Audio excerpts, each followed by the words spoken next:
Misri Puspitasari, 24 tahun, ditetapkan sebagai tersangka kasus kematian Brigadir Nur Hadi.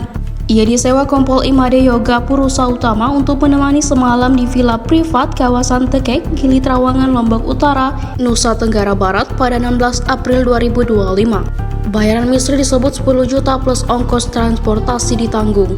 Pesta di villa hadir Kompol Yogi Ibda Haris Chandra, Misri, dan satu wanita lain bernama Melani. Polisi sebut mereka konsumsi minuman keras dan obat terlarang.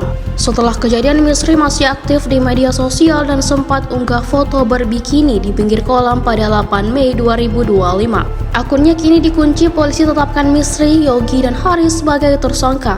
Direktur Reskrimum Polda NTB Kombes Syarif Hidayat bilang, penahanan Misri dilakukan karena ia tinggal di luar NTB. Aliansi Reformasi Polri menyebut Misri ditetapkan sebagai tersangka sejak 17 Juni dan ditahan sejak 1 Juli 2025. Misri sendiri dikenal sebagai lulusan SMA berprestasi, anak yatim dan tulang punggung keluarga. Ia tanggung hidup ibu dan 5 adiknya sejak ayahnya meninggal, yang semasa hidup bekerja sebagai buruh dan penjual ikan. Polisi terus menyelidiki dan telah periksa 18 saksi dan fakta, 5 saksi ahli dalam kasus ini. Download Tribun X sekarang, menghadirkan lokal menjadi Indonesia.